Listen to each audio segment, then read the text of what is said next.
नमस्कार। आज हम बीए पार्ट फर्स्ट के संस्कृत साहित्य में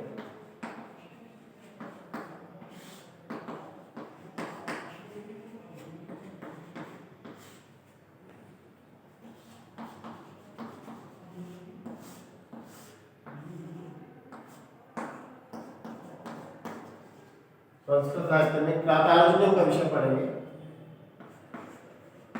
क्रातार्जुनीय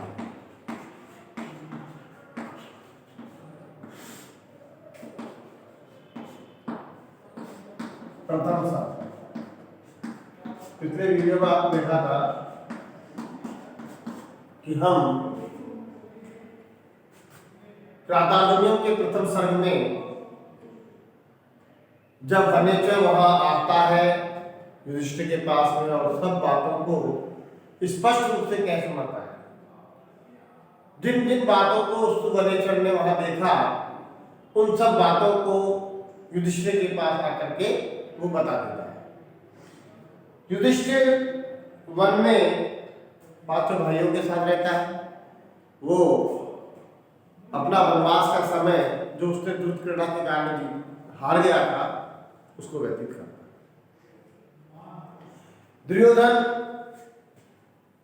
जो राज्य छल से उसने प्राप्त किया था उस छल से प्राप्त किए हुए राज्य को नीति से जीतने का प्रयत्न करता है। नीति से जीतने के लिए उसे सभी नीति योग्य बातों को स्मरण करना पड़ता है। नीति से चलने के लिए नीति का ही सहयोग लेना पड़ता है। लेकिन देखिए फिर भी जब वह दुर्योधन अर्जुन के पराक्रम को युधिष्ठिर के पराक्रम को याद करता है तो बड़ा डर जाता है। उन सब स्थितियों को भी वह अच्छी तरह से समझ जाता है वनेचर, और वह उसी प्रकार से उसको वहां पर आकर के बतला देता है। हम बात कर रहे थे कि प्रारंभिक 20 श्लोकों में हमने देखा कि जो राजा दुर्योधन है वो बड़े ही सफल और कूटनीति के तरीके से अपने राज्य को चला रहा है।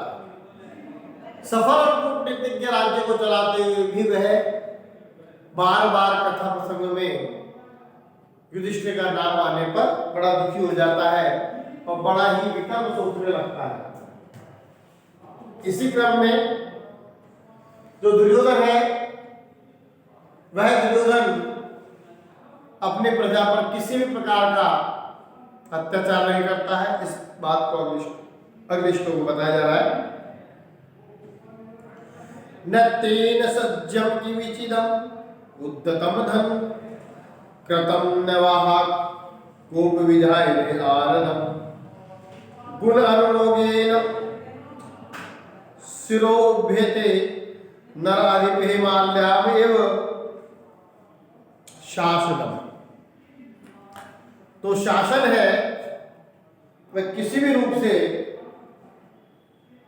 शासन को ढीला नहीं छोड़ता है वो, और उसके सभी शासनों को वह इस प्रकार से करने का प्रयत्न करता है कि उसे और वहां की जनता को ये लगे कि राजा वास्तव में ही हमारे लिए बहुत कुछ कर रहा है। कभी किसी पर क्रोध नहीं करता है, कभी किसी को ये नहीं कहता है कि हमने गलत किया या आपने गलत किया। वो उचित समय पर उचित तरीके से ही दंड देता है। किसी पर क्रोध नहीं करता है, किसी पर धनुष नहीं उठाता है। इसी बात को यहां बताया है। देखिए श्लोक को, न तेन सज्जयम किंचित्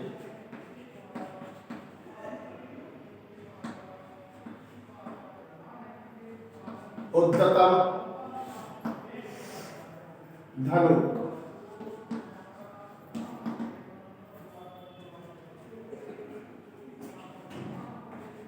प्रथम नवा को विद्यायनम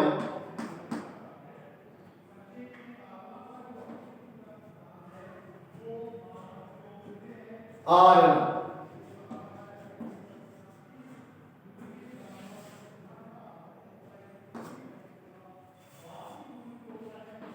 गुण अनुरागेण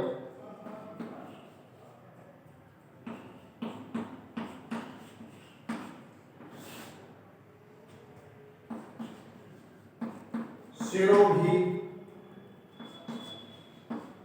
उर्हते।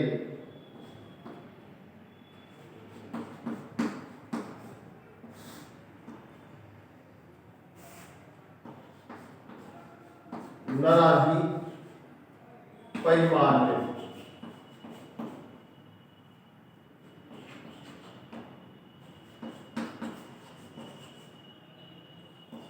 अस्य शासनम।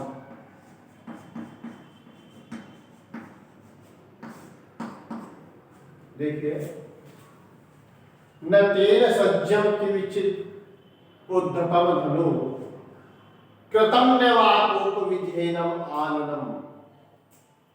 गुण अनुरागेन शिरोभिर्उह्यते नर अधिपै माल्याम इव अस्य शासनम। क्या समझाया जा रहा है यहां पर कि जो दुर्योधन है वो अपने राज्य को बड़े ही सुंदर ढंग से चलाता है। दुर्योधन अपने राज्य में किसी भी प्रकार का कोई कलह नहीं चाहता है। उन सब बातों को यहाँ इस श्लोक में बहुत ही अच्छे तरीके से मनेसर के द्वारा कहा जा रहा है कि न तेन सज्जम, न माने नहीं, तेन माने उस दुर्योधन के द्वारा, सज्जम माने तैयार किया जाता है, किंचित माने कभी, उद्धता माने उठाने के लिए, धनु माने धनुष को, अर्थात वह कभी किसी के प्रति धनुष को उठाने की इच्छा ही नहीं रखता है, कभी भी किसी से युद्ध करने की इच्छा नहीं रखता है। वो माने अथवा, वह शब्द का अर्थ होता है अथवा। न कृतम कोपविधेनम आननम, आननम का मतलब होता है मुख। आननम माने मुख, आननम माने मुख। मुख को कभी क्रोधयुक्त करके पीड़ा नहीं करता है। ये नहीं कि किसी से टेढ़ा टेढ़ा चलता हो, बहुत ही सुंदर तरीके से रखता है। देखो इन दोनों बातों को वापस देखेंगे हम कि जो राजा दुर्योधन है वह अपने मित्रों को किस प्रकार से रखता है, अपने शत्रुओं को किस प्रकार से रखता है। वह किसी के प्रति कभी क्रोध नहीं करता है, वह किसी के प्रति कभी भी धनुष को नहीं उठाता है, नहीं वह क्रोध युक्त होकर कभी मुख को कभी टेढ़ा करता है। फिर गुण अनुरागेन, गुण अनुरागेन, गुणों से प्रेम करने के कारण, शिरोभि उह्यते, सिर पर धारण करते हैं कौन? नर अधिपति, राजाओं के द्वारा। इसके द्वारा, राजाओं के द्वारा। माल्याम इव अस्य शासनम, अस्य शासनम माने इसके शासन को। देखो यहां पे कैसे लेना ये नर अधिपति,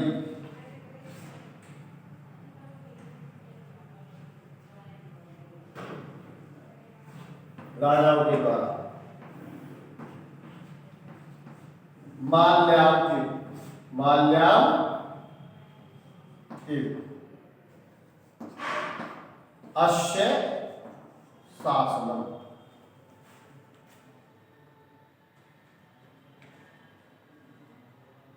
नर अधिपम, राजाओं के द्वारा। नर अधिपति तृतीय विभक्ति है, बहुवचन। नर माने मनुष्य, उनका अधिपति माने राजा, अर्थात राजाओं के द्वारा। माल्याम, माला की तरह, जैसे व्यक्ति माला को सिर पर धारण कर लेता है, उसी प्रकार से जैसे माला को धारण कर लेता उसी प्रकार से अश्य शासन, इसके शासन को, इस दुर्योधन के शासन को, जो छोटे छोटे राजा हैं वहां रहने वाले, उस बड़े राज्य के अंदर, उस इंद्रप्रस्थ नामक बड़े बड़े राज्य, बड़े सारे राज्य के अंदर जो छोटे छोटे राजा हैं, उस राजा के अर्थात उस दुर्योधन के राज्य के शासन को सिर पर माला की तरह, जैसे सिर पर माला धारण कर ली जाती है, उसका सम्मान रखा जाता है माला का, उसी प्रकार को राजा के राज्य का भी सम्मान रखा जाता है। क्यों? गुण अनुरागी, गुणों से अनुराग करने के कारण सिरों भी सिर पर धारण करते हैं। किसके शासन को धारण करते हैं? अश्व शासन, इसके शासन को सिर पर धारण करते हैं। एक बार हम अन्वय से देखेंगे इसका श्लोक को। न तेन किविचितम, तेन माने उस दुर्योधन के द्वारा, किविचित माने कभी, सज्जा माने तैयार किया जाता है धनु, धनु को, धनुष को, न उद्धतम, नहीं उठाता है, मतलब तैयार किए हुए धनुष को वह कभी भी उठाता नहीं है। वा माने अथवा, कोप विधायनम आननम, को क्रोध से युक्त होकर, आननम माने मुख को, न माने नहीं, करता माने कभी भी नहीं करता है, कभी भी वह अपने जो मुख है उसको क्रोध युक्त नहीं करता है। गुण अनुरागे, गुण, गुण कौन से? दया, उदारता और सबके प्रति दयावान होना, इन सब गुणों के कारण, दया और अनुराग के कारण, दया उदारता के कारण, इन गुणों के प्रेम करने के कारण नर अधिपति माने राजाओं के द्वारा, अश्य शासन माने इसके शासन को, माल्यादि, माल्यादि माल्य की तरह अर्थात माला की तरह सिरों की, सिर पर माने धारण किया जाता है। जैसे एक व्यक्ति अपने ऊपर माला को धारण करता है, उसी प्रकार से गुण होने के कारण, अच्छे अच्छे गुण, किस कैसे कैसे गुण बताया उसमें? दयावान बताया है, उदार बताया है। इन सब गुणों के कारण जो राजा दुर्योधन है, वह राजा दुर्योधन सब उसका जो शासन है वह उस राजाओं के द्वारा सिर पर धारण किया जाता है, अर्थात उसको उन्हीं के रूप में स्वीकार किया जाता है। यहाँ पर मुख्य रूप से क्या बताया गया है? मुख्य रूप से यहाँ पर यह बतलाया गया है कि जो राजा है दुर्योधन, जो एक बड़े राज्य के अंदर राज्य कर रहा है, शासन कर रहा है, उसके अंदर जो छोटे छोटे राज्य हैं उनसे वह राजा दुर्योधन मित्रवत व्यवहार करता है, शत्रुवत नहीं, मित्रवत व्यवहार रखता है। मित्रवत व्यवहार करने के कारण ही उस राजा दुर्योधन के द्वारा कभी भी उनके प्रति कभी क्रोध नहीं किया जाता, ना कभी उनके द्वारा धनुष को उठाया जाता है, और ना ही कभी क्रोध में होकर के वह मुख को टेढ़ा करता है। क्यों? क्योंकि गुण अनुराग के कारण, उसके गुणों की अधिकता के कारण सभी राजा लोग उसकी शासन को माला की तरह सिर पर धारण करते हैं। इसलिए हे धृतराष्ट्र जी, हे युधिष्ठिर जी, आप अपने राज्य को वापस प्राप्त करने के लिए प्रयत्नशील हो जाओ। क्यों? क्योंकि वह सब जो आपके साथी थे वो अब इसके साथी बनते जा रहे हैं धीरे धीरे, इसलिए तो अपने राज्य को वापस प्राप्त करने के लिए उसी प्रकार का प्रयत्न करो जिसके माध्यम से आपको आपका राज्य पुनः प्राप्त हो जाए। अन्यथा वह जो छल से युद्ध किया हुआ जो राज्य था, छल कपट के माध्यम से जो उसने राज्य को प्राप्त किया था, उस राज्य को वह शीघ्र ही अपने अंदर समावेशित कर लेगा, अपने राज्य के रूप में मिला लेगा। देखिए साहब अगला श्लोक। अब देखो एक चीज इसमें माल्याम जो शब्द आया है, माल्याम माला की तरह, अब यहां संभावना व्यक्त की जा रही है, यहां माला की तरह उपमा की जा रही है एक दूसरे से। जैसे माला को धारण करते ऐसे शासन को धारण कर रखा है, तो उपमा की जा रही है। उपमा किए जाने के कारण यहाँ पर इसमें उपमा अलंकार भी स्पष्ट होता है। और छंद कौन सा बताया था? छंद आपको पहले ही बताया था, जतो तो वंशस्तम उदितम जरो, जिसके अंदर वंशस्थ छंद है इसमें, जतो तो वंशस्तम उदितम जरो, जिस छंद के अंदर जगन जतो जगड़ तगड़ वत्सस्तम मुदितम जरौ जगड़ और रगड़ 12 वर्णों के छंद के अंदर जहाँ जगड़ तगड़ जगड़ रगड़ हो वहाँ वत्सस छंद होता है, तो वो भी इसमें स्पष्ट होता है। इसलिए इसके अंदर छंद तो है उपमा और छंद तो है वंशस्थ और अलंकार है उपमा। अगला श्लोक देखिए। अब वो दुर्योधन और क्या चाल चल रहा है वो देखो।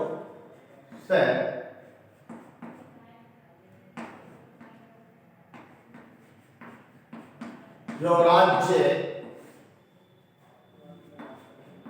नव यौवनों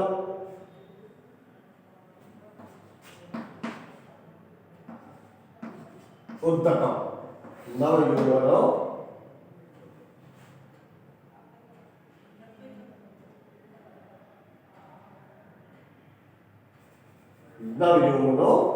उद्दत है।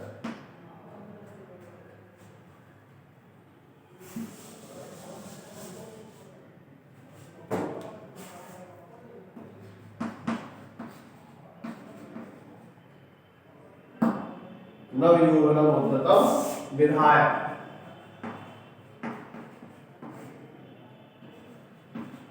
दुशासनम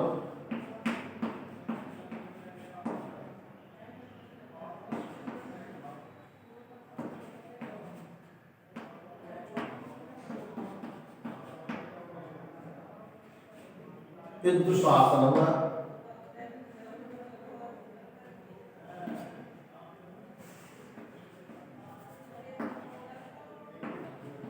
मखेसु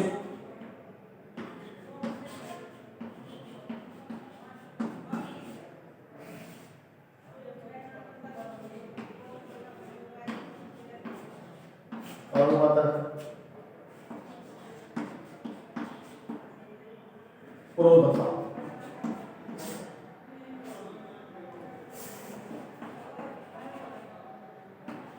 विनोदी भव्येन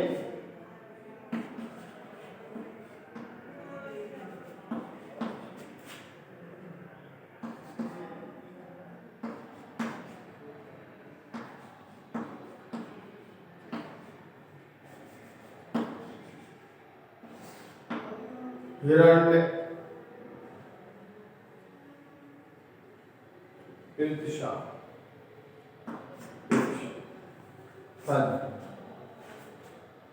सह यौवन राज्य है, सह यो राज्य है नव यौवन उद्दतम निधाय दुशासनम id दुशासन है।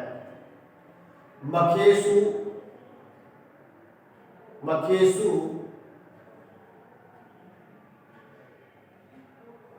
मखेसु खिन्नो अनुमत है प्रोदसः दिनोति हव्येन हिरण्य त्रिशम। क्या बताना चाहता है? देखो बड़ा ही स्थिति को बना चुका है, बहुत ही सुंदर स्थिति को बना चुका है दुर्योधन। दुर्योधन जानता है इस राज्य को किस प्रकार से हमारे राज्य में सम्मिलित किया जा सकता है। साम दाम दंड भेद और पूरे समय को चारों भागों में विभाजित करके पूरे रात दिन इस कार्य में लगा हुआ है दुर्योधन कि कैसे भी ये राज्य हमारे राज्य में अपने मित्रवत राज्य की तरह अपने ही राज्य की तरह ये समावेशित हो जाए। इसलिए वो क्या कर रहा है, वो ऐसा नहीं है, वो केवल और केवल राज्य की तरफ भी ध्यान नहीं दे रहा, अपने धर्म की ओर भी ध्यान दे रहा है। इसलिए अपने जो छोटे भाई है दुर्योधन से जो छोटा है दुशासन, उस दुशासन को ऐसा दुशासन जो सभी आज्ञाओं को पालन करने वाला है, दुर्योधन की सारी आज्ञा का पालन दुशासन करता था, तो ऐसे राज्य को उस राज्य का युवराज बना दिया। किसको युवराज बनाया? अपने छोटे भाई, अपने छोटे भाई दुशासन को उसने युवराज बना दिया है। और वो क्या करता है, वो रात दिन जितना उसको समय मिलता है उस सब समय में वह यज्ञ हवन पुरोहितों के अनुसार करता है, जिससे ज्यादा से ज्यादा वह उस राज्य को और ज्यादा से ज्यादा उस जनता को अपने पक्ष में दैनिक रूप से भी कर सके। यहां इसी बात को बताया है। देखो, सयोराज्य नव यौवन उद्यतम, नवीन युवा अवस्था से जो परिपक्व है, जो नवीन युवा अवस्था से युक्त है, ऐसा उस दुर्योधन, ऐसे उस दुशासन को युवराज पद पर विधाय बने बैठा करके, किसको? दुशासन को शासन है, शासन है, शासन है, मतलब जो शासन के सभी आदेशों का पालन करने वाला है। अर्थात शासन के आदेशों का पालन करने वाला, अर्थात दुर्योधन के आदेश का सभी पालन करने वाले उस दुशासन को युवराज पद पर बैठा करके, कैसा है वो उसकी विशेषता बताइए कि नव यौवन उद्धतम, नवीन युवा अवस्था से परिपक्व, अर्थात वह धीरे धीरे जवान होता जा रहा है। कौन? दुशासन। और उस दुशासन को युवराज पद पर बैठा करके विधाय, विधाय के अंदर लय प्रत्यय देखो, नी प्लस धातु और लय प्रत्यय, तो विधाय में रख करके क्या करता है? खुद क्या करता है? मखेसु, देखो वह का सु बन जाएगा, मखेसु बन जाएगा, मखेसु, यज्ञों में अखिन्न, अखिन्न होता हुआ, मतलब आलस्य नहीं, उसमें आलस्य है ही नहीं, उसमें आलस्य है ही नहीं, क्योंकि उसको अपने राज्य को अपने बस में लेना है। किसी भी कार्य करने के लिए आलस्य को छोड़ना पड़ता है, उस आलस्य को छोड़ करके उसने मखेसु यज्ञ में अनुमत है, अनुमति लेकर, किसकी अनुमति? पुरोधसः, पुरोहितों की अनुमति लेकर के विरोधी माने यज्ञ करता है। हव्येन हिरण्यगतम, और जो हवन सामग्री है उसको अग्नि के माध्यम से उस यज्ञ में वह आहुति देता है, जिस यज्ञ के माध्यम से देवता भी उस पर प्रसन्न हो जाए और देवता भी उसके राज्य को उस राज्य में मिलाने की अनुमति दे दे। इस प्रकार के कार्य को वह कर रहा है जिससे कि उसके राज्य को कोई भी नुकसान ना हो। इस प्रकार से क्या कह रहा है कि उस युवराज को, जो युवराज, जो दुशासन नवीन युवा अवस्था से युक्त है, उस युवराज को, उस दुशासन नाम के युवराज को, जो सभी आज्ञाओं को, सभी आदेशों का पालन करने वाला है, युवराज पद पर बैठा करके और स्वयं यज्ञ के अंदर आहुति देने के लिए पुरोहितों की आज्ञा से रात दिन उस हवन के अंदर उस अग्नि को घी और जो हवन सामग्री होती है उसको समर्पित करता रहता है। कहने का मतलब रात दिन खुद तो यज्ञ करता है, उस राज्य को, दुशासन को संभला दिया है और बता दिया है कि भाई ऐसे ऐसे याद करना है तुमको, इसके अलावा नहीं करना है। देखो अंदर लिखेंगे दुशासन है स युवराज्य। दुशासन मतलब जो सभी आदेशों का पालन करने वाला है, महान आज्ञा देने वाले दुर्योधन नवीन युवा अवस्था से युक्त अपने छोटे भाई को युवराज पद पर बैठा करके पुरोहितों की आज्ञा के अनुसार यज्ञ किया करता है।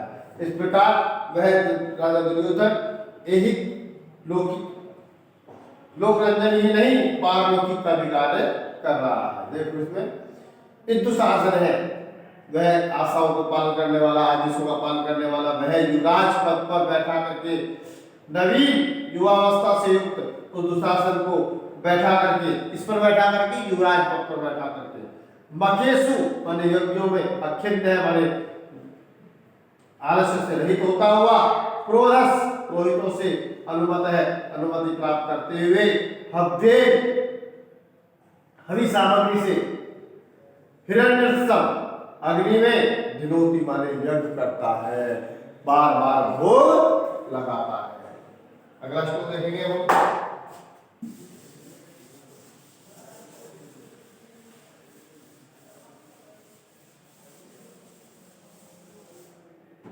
आगे देखिए, प्रलीन भूपालमापि स्त्रायति प्रशासन अवराधि ब्रह्मंडलम भुवम् सचिंताएव भियस्त इष्यति अहो दुरांतः बलवदो विरोधिता। बलवान से हमेशा विरोध करना हमेशा नुकसान देता है, कभी भी इसलिए बलवान व्यक्ति से विरोध नहीं करना चाहिए। शास्त्र में स्पष्ट रूप से लिखा है। जैसे क्या कहते हैं भारवी जी, अगले श्लोक में देखते हैं, प्रलीन भूपाल अभी इस तरह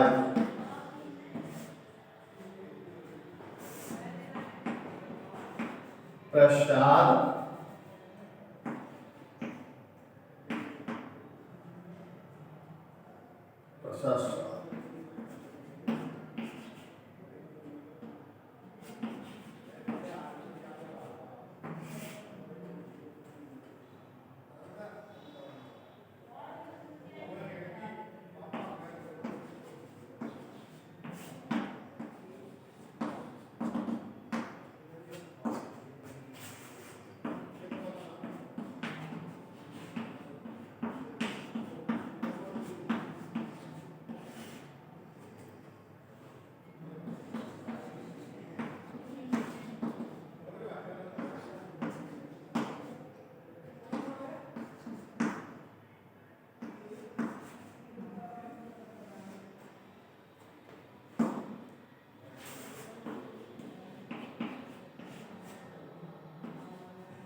देखिए, प्रलीन भूपालम अपि स्थायति प्रसाद शाद अवरधि मंडलम भुवः स चिंतते एव व्यस्पद एष्यति अहो दुरांतः बलवद विरोधिता।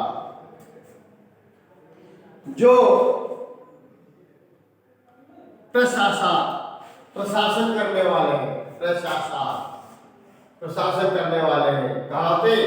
अवरधि समुद्र पर्यंत तक की भूमि का, और भूमंडल मंडलम भुवः संपूर्ण मंडल पर प्रलीन भूपालम अपि स्थायति स्थित हो जाने पर भी, अर्थात उसके सारे जो राजा हैं, जो उसके विरोधी राजा है, वो समाप्त हो चुके हैं, प्रलीन लीन हो चुके हैं, नष्ट हो चुके हैं। भूपाल अपनी राजाओं के विरोधी राजाओं के नष्ट हो जाने पर भी, स्थिर होने पर भी, क्या स्थिर होने पर भी? प्रशासन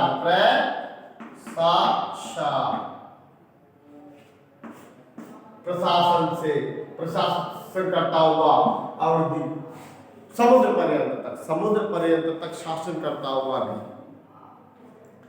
समुद्र पर्यंत तक शासन करता हुआ भी, भूमंडलम संपूर्ण भूमंडल पर शासन करता हुआ भी,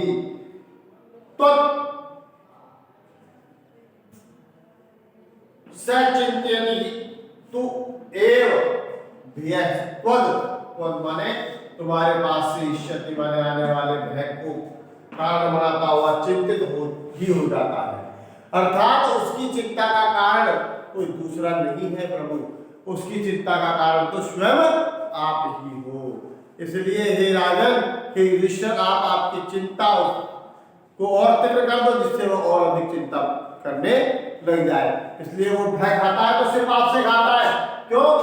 का किसे बन जाएगा, ये कर जाएगा, ये हो जाएगा, हो दुरांता बुरे अंत वाला होता है, बलवद विरोधिता, बलवद दे हो जाएगा, विरोधिता बलवान के विरोध करना बड़े बुरे अंत वाला होता है। बहुत अच्छी बात कही है यहाँ पर नीचे अंतिम पंक्ति में, कि जो बलवान व्यक्ति उसे कभी विरोध नहीं करना चाहिए, स्पष्ट रूप से इसने कह दिया है। एक बार और उसको इसमें देखेंगे हम। माने वह राजा दुर्योधन प्रलीन भूपालों के नष्ट हो जाने पर, अर्थात दुष्ट राजाओं के, अन्य राजाओं के लुप्त हो जाने पर भी, स्थायति स्थित होने पर भी, मतलब स्थायी होने पर भी, अवधि अवधि अर्थात समुद्र पर्यंत तक के भूमंडल पर प्रशासन अपि शासन करने पर भी, त्वद तुम्हारी तरफ से आने वाले भय से चिंतित ये वह चिंतित ही रहता है। हमेशा चिंता किस चीज की रहती है कि कहीं ऐसा ना हो कि अर्जुन आ जाए और हमसे युद्ध करने लग जाए, कहीं पांडवों में से कोई और दूसरा वीर आ जाए और हमसे युद्ध करने लग जाए, मेरे से इस राज्य को छीन ले। तो इस प्रकार से वह बड़ा भय खाता है आप लोगों से। तो इसलिए हे प्रभु आप अपने भय को और अधिक उग्र कर दो, जिससे वह और अधिक भय खाने लग जाए। क्यों? क्योंकि जो बलवान होता है उससे बैर करना बड़ा दुखदायी होता है। आप बलवान हैं और इसलिए आपसे वह भय निश्चित रूप से खाता है। इसलिए हे राजन आप जो अपना भय है उसको और अधिक तीव्र कर दो, जिससे वो और अधिक डरने लग जाए। एक बार और देखेंगे इसको हम।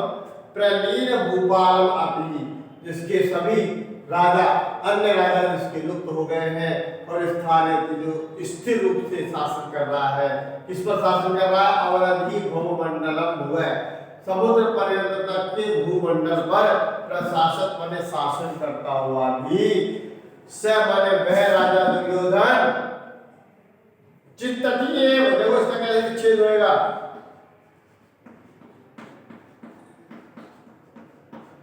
चिंतयंती चिंता करता हुआ भी भय माने भय, त्वदीशति तुम्हारी तरफ से आने वाले भय से वह बड़ा ही चिंतित रहता है, बड़ा ही डरा हुआ रहता है। अहो दुरांतः बलवान विरोधिता, अरे बलवान से विरोध करना बड़ा ही कठिन होता है। बलवान से विरोध करना हमारे लिए बड़ा ही कष्टजनक होता है। इसलिए हमें कभी बलवान व्यक्ति से बैर नहीं करना चाहिए। अब आप बलवान हो और आपसे वो भय खाता है, कहने का मतलब उसने जो जो उसके अंदर कमियां देखी, जो जो उसमें अच्छाइयां देखी दुर्योधन में, उन सब अच्छाइयों को, उन सब गुणों को उसने उस राजा युधिष्ठिर के सामने रख दिया कि गुप्तचरों के माध्यम से देखी गई बातों को ही राजा ध्यान रखता है। इसलिए उसने सारी बातों को स्पष्ट रूप से उसको सुना दिया। हम आज 6 श्लोक पढ़े हमने, बस हम वाणी को विराम देते हैं।